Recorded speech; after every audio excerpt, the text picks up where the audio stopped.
नमस्कार साथियों, मैं प्रियंका गुप्ता लर्निंग टुगेदर पे आप सबका स्वागत करती हूँ। कैसे हैं आप सब लोग।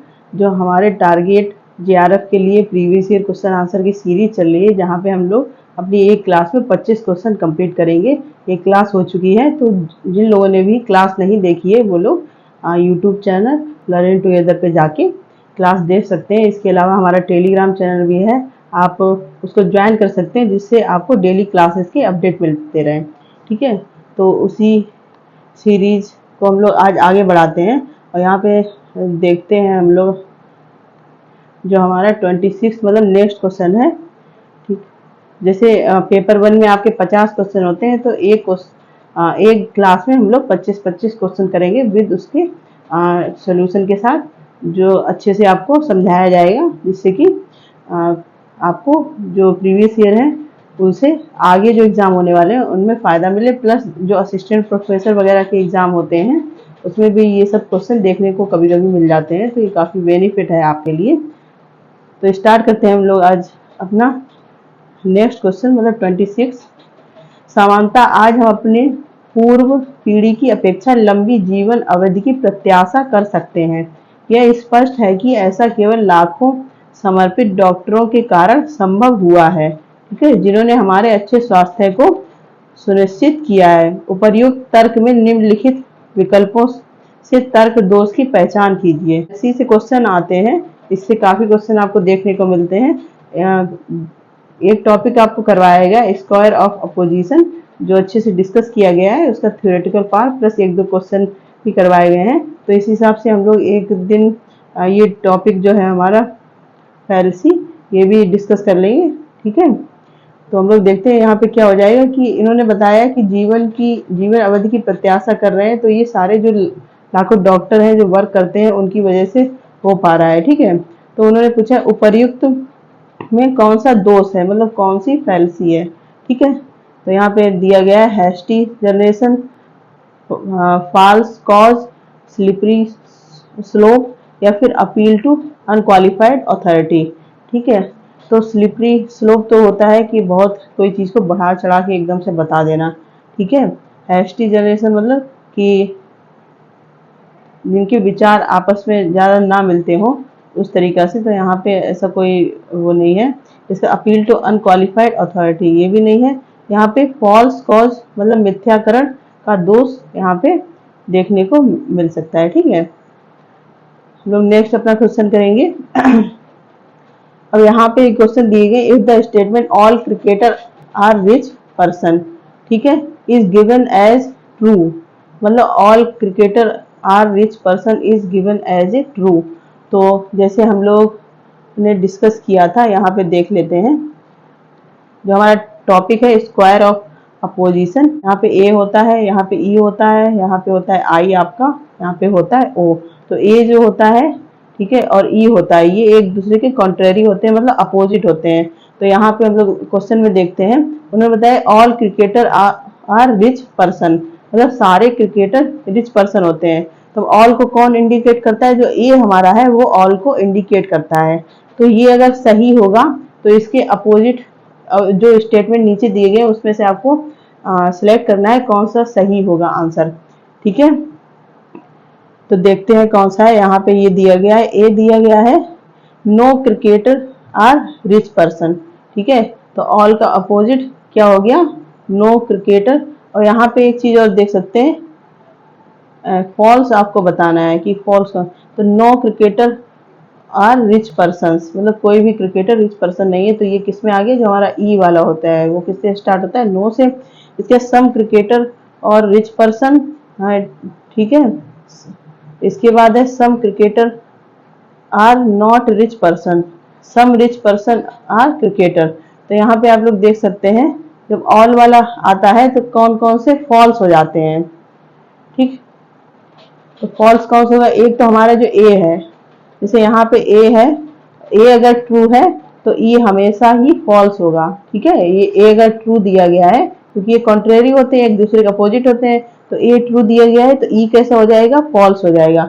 एक तो ये हो गया, ठीक है, मतलब हमारा ए ऑप्शन सही हो गया। इसके बाद हम लोग देखते हैं सम क्रिकेटर आर रिच पर्सन। ठीक है, तो नेक्स्ट हमारा क्या होता है, सम किसको डिनोट करता है? ये जो आई है इसको डिनोट करता है। ठीक है, तो यहाँ पे ऑप्शन में हम लोग देख लेते हैं और कौन कौन से दिए गए हैं। तो सम क्रिकेटर रिच पर्सन, इन्होंने फॉल्स पूछा है, मतलब फॉल्स कौन कौन से होंगे। ठीक है, तो ये तो ट्रू हो जाएगा क्योंकि सम क्रिकेटर रिच पर्सन, ये ट्रू हो जाएगा। सम क्रिकेटर और नॉट रिच पर्सन, अब आप लोग यहाँ पे देख सकते हैं, तो फॉल्स कौन सा हो जाएगा? जो ये वाला है, ओ वाला। ठीक है, सम नॉट किसको इंडिकेट करता है? तो ये हमारा फॉल्स हो गया और ये हमारा फॉल्स हो गया। तो इस प्रकार से हम लोग जब हमने सॉल्व किया तो हमारा आंसर कौन सा हो जाएगा? यहाँ पे कौन कौन से फॉल्स हो जाएंगे? एक तो हमारा ए फॉल्स हो जाएगा, इसके अलावा सॉरी सी ऑप्शन है वो फॉल्स हो जाएगा। तो इसके हिसाब से गलत मतलब आंसर कौन सा हो जाएगा हमारा? जो आंसर नंबर बी है, ए और सी। ठीक, समझ में आ गया? ये स्क्वायर ऑफ अपोजिशन के क्वेश्चन है। एक बार फिर से देख लेते हैं। All cricketer are rich person, ये ए में आ गया तो फॉल्स पूछा गया, तो ई तो साफ साफ फॉल्स हो गया, मतलब ए ऑप्शन जो है। तो यहाँ पे जिसमें जिसमें ए ऑप्शन है वो हम लोग देख सकते हैं, बी और डी बचा, क्योंकि इसमें ए ऑप्शन नहीं। आप इस तरीके से भी सॉल्व कर सकते हैं। ठीक, इसके बाद हम लोग देखते हैं ए बी सी, तो बी होगा नहीं, नहीं होगा ना, क्योंकि ये तो ट्रू में आ जाएगा ना। ठीक, तो बी होगा नहीं हमारा, तो यहाँ से ये निकल गया, यहाँ से अब बचा कौन हमारा? B option. तो एलिमिनेशन मेथड है, बहुत अच्छा मेथड है, आप लोग ऐसे एलिमिनेट भी करके अपना आंसर निकाल सकते हैं। समझ में आ गया होगा आपको। इसके बाद नेक्स्ट हम लोग देखते हैं, which of the following propositions are so related that they can not both be true, मतलब they can not both be true, कौन से ऐसे हैं जो साथ में ट्रू नहीं हो सकते हैं। तो फिर से ये इसी का क्वेश्चन है, तो हम लोग यहाँ पे देख लेते हैं साथ में ट्रू कौन से। जैसे यहाँ पे अगर ए है, अगर ये ट्रू दिया गया है, अभी बताया गया था, तो ई है वो हमेशा ही फॉल्स होगा क्योंकि कॉन्ट्रेरी होता है। तो यही क्वेश्चन बस पूछा गया है, तो यहाँ पे आप लोग देख सकते हैं। ठीक है, although they both may be false, मतलब फॉल्स हो सकते हैं लेकिन ट्रू बिल्कुल नहीं होंगे। तो यहाँ पे देखते हैं क्या क्या दिया है। All football players are rich person. ठीक, एक तो ये हो गया। No football player are rich person, ये हो गया। ठीक है, some football players are rich person, और some football players are not rich person. तो इसमें पूछा है करेक्ट आंसर कौन सा होगा जो हमारे हैं, मतलब ट्रू एक साथ नहीं हो सकते हैं। तो आप लोग देख सकते हैं जो ई, क्योंकि ये ए है तो इसका अपोजिट कौन सा हो गया? ये बी, नो वाला। ठीक है, और इसके साथ ही हमारा हो गया कि फॉल्स हो सकते हैं। तो हमारा जो सी वाला है वो भी फॉल्स हो सकता है और ई वाला भी फॉल्स होता है, लेकिन ये दोनों एक साथ ट्रू नहीं हो सकते हैं। ठीक है, तो यहाँ पे आंसर कौन सा हो गया हमारा? ए आंसर यहाँ पे सही होगा, ए और बी। ठीक है, जिन लोगों ने स्क्वायर ऑफ अपोजिशन क्लास नहीं देखी वो देख ले, तो आपको बहुत सिंपल से ये क्वेश्चन समझ में आएंगे और आप अच्छे से कर सकेंगे। नेक्स्ट हम लोग देखते हैं, which of the following propositions are logically equivalent. ठीक है, मतलब कौन से लॉजिकली इक्विवेलेंट है। No dogs are aggressive animal, मतलब कोई भी कुत्ता अग्रेसिव एनिमल नहीं है। तो ये किसका हो गया? ई का हो गया। ये भी प्रीपोजिशन से ही आपका सवाल पूछा गया है। इसके बाद हम लोग देखते हैं, no aggressive animal are dogs, ये भी ई हो गया। इसके बाद all dog are non aggressive, some dog are not aggressive animal. Answer from the option given below. तो सबसे पहले हम लोग क्वेश्चन एक बार फिर से देख लेते हैं, यहाँ पे क्या पूछा गया कि इक्विवेलेंट कौन है। ठीक है, तो इक्विवेलेंट यहाँ पे कौन से हो गए? एक तो no aggressive animal are dogs, और जो हमारा ए ऑप्शन दिया गया था वो क्या था? No dogs are aggressive animal. तो ये लगभग एक ही बात हो गई, इक्वल ही हो गए। ठीक है, इसके बाद all dogs are non aggressive और some dog are not aggressive, तो ये भी जो है इक्विवेलेंट में आ जाएगा। Some dog, all dog are not aggressive, मतलब यहाँ नो पहले आ गया, यहाँ नो यहाँ बाद में दे दिया, तो ये भी इक्वल ही हो गया। तो यहाँ पे कौन सा आंसर सही हो गया हमारा? ए बी और सी, मतलब तीसरा जो आंसर है वो सही हो गया। समझ में आ गया? एक बार देखते हैं फिर से कौन से इक्विवेलेंट पूछे गए हैं। सबसे पहले ये नो एनिमल आर अग्रेसिव, ये चीज होगी, मतलब कोई भी एनिमल आक्रामक नहीं होता है, मतलब कुत्ते जो भी दिया गया फिर से नो दे दिया, तो ये दोनों समान हो गए। इसके बाद यहाँ पे देखो नॉन है, यहाँ इधर पहले आ गया इधर बाद में, तो बात तो एक ही होगी ना। ठीक है, नेक्स्ट हम लोग देखते हैं क्वेश्चन अपना। यहाँ पे दो कथन दिए, शास्त्रीय भारतीय तर्कशास्त्र न्याय मत के अनुसार हम x और y के बीच सार्वभौम सहवर्तिता निश्चित करते हैं जहाँ सभी प्रकरणों में x की उपस्थिति के साथ y की उपस्थिति होती है और इसके विपरीत कोई दृष्टांत नहीं है। ठीक, एक स्टेटमेंट ये है। दूसरा क्या है, शास्त्रीय भारतीय भौतिकवादी तर्क देते हैं यहाँ पे है, देते हैं कि किन्हीं दो परिघटनाओं के बीच सार्वभौमिक संबंध स्थापित नहीं किया जा सकता है क्योंकि अपेक्षित विषयों के बारे में सदैव संदेह की संभावना रहती है। तो क्या पूछा है, उपरोक्त कथन के आलोक में नीचे दिए गए विकल्पों में सही उत्तर का चुनाव करना है कि कौन कौन से स्टेटमेंट सही हैं। तो यहाँ पे जो भी स्टेटमेंट दिए गए दोनों ही सही लग रहे हैं स्टेटमेंट। यहाँ पे इंडियन लॉजिक, ये भी हमारा लॉजिक से ही क्वेश्चन है, तो यहाँ पे आंसर कौन सा हो गया, ए आंसर हमारा सही हो गया। ठीक है, नेक्स्ट हम लोग देख लेते हैं question, which of the following applications AC are built on top of open source digital platform. अब ये हमारा ICT से क्वेश्चन है, तो यहाँ पे ए और सी का अंकीय मतलब फुल फॉर्म पूछा गया, किससे रिलेट करते हैं। नेक्स्ट हम लोग क्वेश्चन देखते हैं, IBM वर्ष 2022 में विश्व भर में सर्वाधिक मूल्यवान IT ब्रांड थी, एक स्टेटमेंट ये है। दूसरा, वर्ष 2022 में IT सेवाओं के क्षेत्र में विश्व में TCS और इन्फोसिस क्रमशः दूसरे और तीसरे सर्वाधिक मूल्यवान IT ब्रांड भारतीय ब्रांड थे। अब आप लोग देख सकते हैं ये ICT के साथ आपको करंट अफेयर भी इसमें ऐड कर दिया गया है, तो इस प्रकार से भी क्वेश्चन बनते हैं, तो इनको काफी ध्यान देने की जरूरत। आपको हिस्ट्री पढ़नी है, उससे रिलेटेड जो भी अगर कोई करंट टॉपिक है तो वो उस पर भी ध्यान देना है। तो 2022 में विश्व भर में सर्वाधिक, तो ये कथन सही नहीं है, दूसरा वाला सही है। Both statement 1 and 2 are true, both statement 1 and 2 is false. Statement एक सत्य है, दूसरा असत्य है, और स्टेटमेंट एक फॉल्स है बट दूसरा सत्य है, तो यहाँ पे हमारा डी आंसर सही हो गया। ठीक है, तो यहाँ पे देखते हैं, ब्रांड फाइनेंस के अनुसार 2022 में एक्सचेंजर 36.2 अरब अमेरिकी डॉलर के रिकॉर्ड ब्रांड मूल्य के साथ दुनिया की सर्वाधिक मूल्यवान IT ब्रांड थी, मतलब एक्सचेंजर थी। अगर ये पूछी जाती तो आंसर सही हो जाता, जबकि TCS और इन्फोसिस IT सेवाओं के क्षेत्र में क्रमशः दूसरे और तीसरे स्थान पर, मतलब इसी प्रकार से हमारा जो स्टेटमेंट 2 है वो सही हो गया। ठीक, नेक्स्ट हम लोग देखते हैं, which of the following statement AC are correct with reference to software as a service, जिसको SaaS बोलते हैं, इन क्लाउड कंप्यूटिंग। ठीक है, अब ये भी ICT से क्वेश्चन पूछा गया है। SaaS प्रयोक्ता इंटरनेट से जुड़े किसी भी कंप्यूटर अथवा मोबाइल उपकरण से अपने डेटा तक पहुंच सकते हैं। ठीक है, इसके अंदर दूसरा, आउटलुक, हॉटमेल अथवा याहू मेल जैसी वेब आधारित ईमेल सेवा SaaS का एक रूप है। ठीक है, SaaS क्रेता सॉफ्टवेयर का रूप और अनुभूति परिवर्तन करने और डेटा क्षेत्रों से विशिष्ट क्षेत्रों को रूपांतरित करने के लिए प्रयोक्ता अंतरापृष्ठ को अपनी आवश्यकता अनुसार बना सकते हैं। ठीक, तो यहाँ पे कौन सा हमारा जो आंसर है सही हो जाएगा, तो ये आवश्यकता अनुसार जो बना सकते हैं ये भी सही है।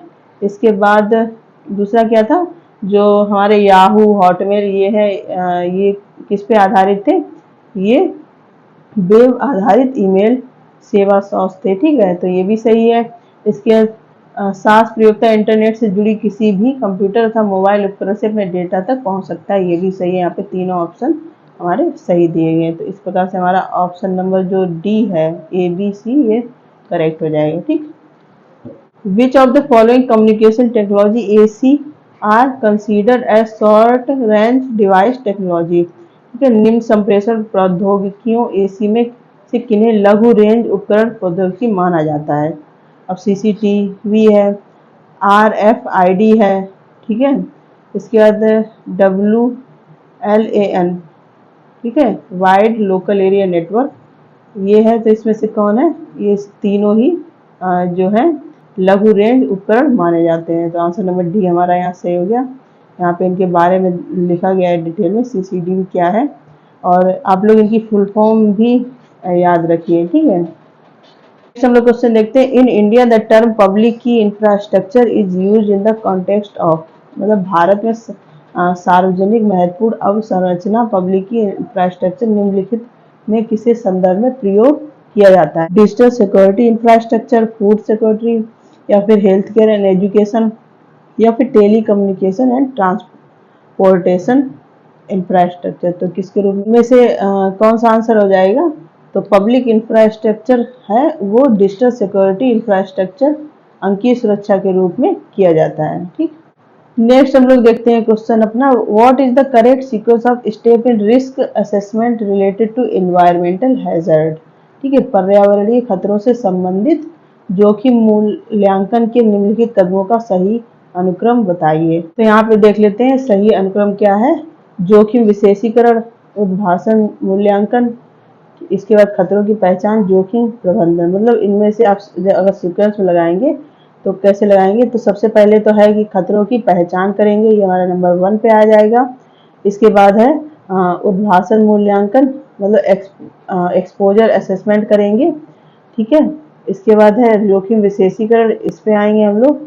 फिर इसके बाद है मैनेजमेंट। तो ये पूरा प्रोसेस किस तरीके से चलेगा आप लोग देख सकते हैं। यहाँ पे ए आंसर हमारा सही हो जाएगा।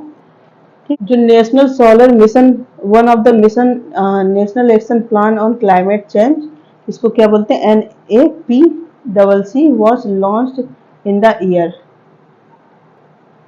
तो ये पूछा गया है, ये तो काफी सिंपल सा क्वेश्चन है, किस ईयर में लॉन्च हुआ था? 2009, 2010, 2012 या फिर 2011 में? तो ये कब लॉन्च हुआ था? 2010 में इसको लॉन्च किया गया था। ठीक, तो देख सकते 30 जून 2008 को औपचारिक रूप से शुरू किया गया था, लेकिन इसको पूरे भारत में राष्ट्रीय सौर मिशन के तौर पे 2010 में लागू कर दिया गया था। ठीक, यहाँ पे इसके वो जो 8 एस्पेक्ट हैं वो भी दिए गए हैं, तो आप इन लोग देख सकते हैं, इससे रिलेटेड भी क्वेश्चन आ जाते हैं। नेक्स्ट हमारा क्वेश्चन है, जलवायु परिवर्तन के संदर्भ में समुद्र स्तर के ऊपर उठने से अभी तक निम्नलिखित में से किसका योगदान अधिकतम रहा है? मतलब जो समुद्र स्तर हमारा ऊपर उठ रहा है उसमें सबसे अधिकतम योगदान किसका रहा है? दक्षिण ध्रुवीय हिम चादर का पिघलना, मेल्टिंग ऑफ ग्लेशियर, या फिर महासागरीय जल तापीय प्रसार, या फिर ग्रीनलैंड की हिम चादरों का पिघलना। तो यहाँ पे महासागर का जो जल तापीय प्रसार है उसकी वजह से ये समुद्र स्तर बढ़ता जा रहा है। ठीक है, हमारा सी आंसर यहाँ पे सही हो गया। नाइट्रोजन के विभिन्न ऑक्साइडों में से निम्नलिखित में से किन्हें वायु प्रदूषक माना जाता है और NOx के रूप में जाना जाता है? तो किसको? Nitric oxide, nitrogen dioxide, nitrogen trioxide, या फिर नाइट्रस ऑक्साइड। तो इसमें से किसको माना जाता है? इसमें से कौन सा हमारा आंसर सही हो जाएगा? नाइट्रिक ऑक्साइड और नाइट्रोजन डाइऑक्साइड, मतलब ए और बी हमारे आंसर जो है सही हो जाएंगे। ए ऑप्शन यहाँ पे सही हो जाएगा। ठीक है, पारंपरिक पेट्रोल डीजल की अपेक्षा जैव डीजल के निम्न में से क्या क्या लाभ है? ठीक है, तो लाभ पूछे गए हैं, जैव डीजल काफी कम CO2 और SO2 उत्पन्न करता है। इसके बाद है ये गैर नवीनीकरणीय है। ठीक है, और नेक्स्ट हमारा इसकी ऑक्सीटेन संख्या उच्चतर है। और डी है, इस पेट्रोल डीजल के साथ किसी भी अनुपात में प्रयोग किया जा सकता है। नेक्स्ट है, इसका निम्न जलांक फ्लैश पॉइंट है। इसमें से कौन से आंसर सही हो जाएंगे? जैव डीजल काफी कम CO2, ये भी सही है हमारा, काफी कम CO2 करता है। नॉन रिन्यूएबल है, ये सही नहीं है। It has higher octane number, ये भी सही नहीं है। नहीं, ये सही है, सी हमारा सही है। इसे पेट्रोल डीजल के साथ किसी भी अनुपात में प्रयोग किया जा सकता है, तो डी भी हमारा सही है।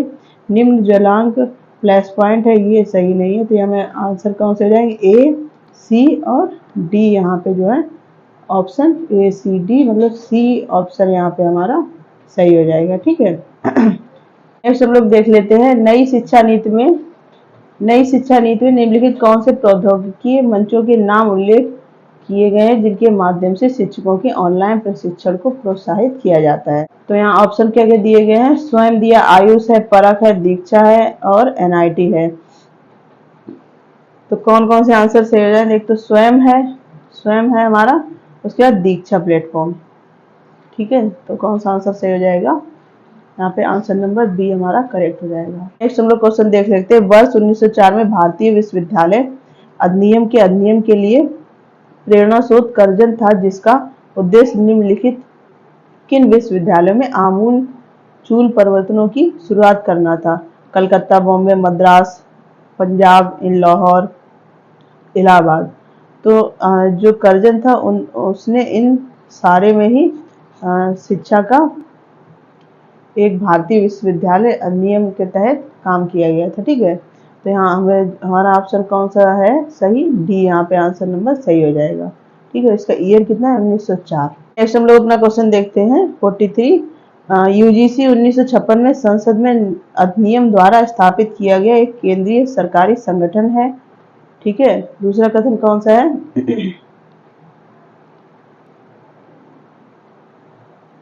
यूजीसी ने समुचित संचालन को सुनिश्चित करने के क्रम में 5 क्षेत्रीय केंद्रों को स्थापित किया है। तो यहाँ पे ऑप्शन कौन सा हो जाएगा? बी, क्योंकि ये दोनों स्टेटमेंट गलत दिए गए हैं, क्योंकि यूजीसी 1956 में आया था लेकिन सेंट्रल गवर्नमेंट ऑर्गेनाइजेशन के रूप में नहीं था।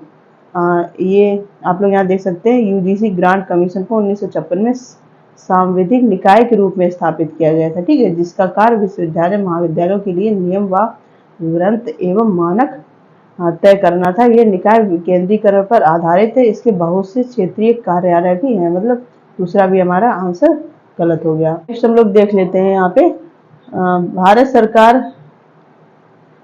सरकार के पर्यावरण एवं वन मंत्रालय ने पर्यावरण शिक्षा हेतु केंद्र CCE की, यहाँ पे खाली स्थान दिया गया है, की सहायता के देश में विविध लक्षित समूहों के मध्य पर्यावरण के बारे में जागरूकता में वृद्धि हेतु वर्ष 1986 में राष्ट्रीय पर्यावरणीय जागरूकता अभियान NEAC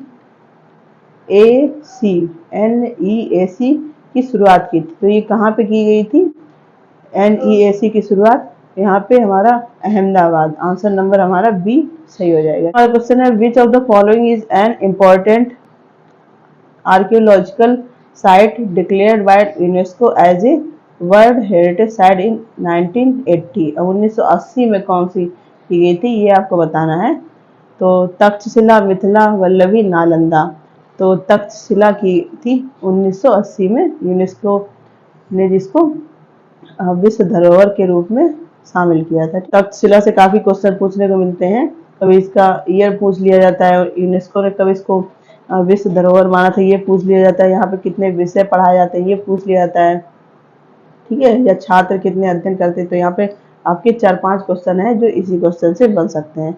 अब यहाँ पे आपका गद्यांश दिया गया है, तो ये आपको खुद अपने घर से करके लाना है। घर से मतलब कमेंट सेक्शन में बता सकते हैं इसको पढ़ के, क्योंकि इसमें से तो देख के क्वेश्चन देखना है, तो आप लोग ये कर सकते हैं आराम से। यहाँ पे मैं आपको आंसर बता देती हूँ, बाकी आप लोग पढ़ के भी आइएगा और बताइए कि इसमें कौन सा आंसर सही हो जाएगा। काफ़ी लंबा सा ये दिया हुआ है। 46 क्वेश्चन नंबर कहाँ पे है? इंग्लिश में भी है यहाँ पे और हिंदी में भी है, तो आप लोग आराम से देख सकते हैं। ठीक है, ये पूछा है गद्यांश में प्रदत्त सूचना के आधार पर निम्न घटनाओं को सही काल क्रमानुसार व्यवस्थित किया। सिंपल है, गद्यांश पढ़ के आपको ये क्रम में लगाने हैं। तो यहाँ पे डी ऑप्शन सही हो जाएगा। BACD मतलब सबसे पहले आपका नवपाषाण कालीन, इसके बाद आपका हो जाएगा प्रथम शहरों का आविर्भाव, इसके बाद है लेखन का आविष्कार, फिर क्या होगा क्रीट में समुन्नत मिनोयाई सभ्यता के शहर। ठीक, नेक्स्ट क्वेश्चन है, the term एलाइसिस in the passage most likely represent, मतलब गद्यांश में जो LIC का यूज किया गया है वो किसको दर्शाता है? तो LIC का मतलब यहाँ पे हो गया लो इनकम कंट्री। ठीक है, सी ऑप्शन सही हो गया। नेक्स्ट है, निम्नलिखित में से किस प्रमुख परिघटना के चलते फरात और दजला के बीच मैदानी क्षेत्रों के गांवों का शहरी केंद्रों में रूपांतरण हुआ था? तो ये भी गद्यांश से क्वेश्चन पूछा गया है। इसका आपका डी आंसर सही हो जाए, लेखन का आविष्कार। ठीक है, नेक्स्ट हम लोग देखते हैं, यहाँ पे अरेंज करने को है फिर से शहर, तो आपको शहर अरेंज करने हैं जो भी यहाँ पे दिए गए हैं गद्यांश के अकॉर्डिंग। तो यहाँ पे आपका आंसर ए सही हो जाएगा। इसके बाद नेक्स्ट हम लोग देख लेते हैं, यहाँ पे 2 स्टेटमेंट दिए गए हैं। चीन के शहरी केंद्र सिंधु नदी के मैदानी क्षेत्रों के शहरी केंद्रों से बहुत पहले विकसित हुए थे। सेकेंड है, व्यापारिक केंद्र प्रथम शहरों की अपेक्षा बहुत बाद में विकसित हुए थे। तो यहाँ पे स्टेटमेंट दिए गए हैं, ठीक है। तो ये भी गद्यांश से रिलेटेड है। तो यहाँ पे जो स्टेटमेंट एक है वो फॉल्स है, इसके बाद दूसरा है सही है। तो यहाँ पे डी आंसर हो जाएगा। तो ये आप लोग को सॉल्व करके आना है, मैंने आंसर करवा दिए हैं, लेकिन आप लोग गद्यांश पढ़िएगा, जिससे आप जब एग्जाम देने जाएंगे तो उसके लिए भी आपकी प्रैक्टिस हो जाएगी, ठीक है। तो ये हमारे जो पेपर हुआ था हमारा पेपर हुआ था फरवरी में, उसका ये क्वेश्चन था। ये लेटेस्ट ही पेपर है। इसके अलावा अगर आपको और कोई भी चीज़ नहीं समझ में आती है या कोई क्वेश्चन नहीं समझ में आता है, इसमें सबसे ज़्यादा आपने देखा कि स्क्वायर ऑफ अपोजिशन से क्वेश्चन आए, इंडियन लॉजिक क्वेश्चन आए हैं, ठीक है। तो आप देख सकते हैं कि ये क्वेश्चन आते ही रहते हैं। तो आप के लिए एक क्लास भी बनाई गई है स्क्वायर ऑफ अपोजिशन पे, तो आप वो क्लास जरूर देख लीजिएगा, जिससे आपके जो भी 3-4 क्वेश्चन है वो 100% सही हों। और इसी प्रकार बने रहिए लर्निंग टुगेदर से। धन्यवाद।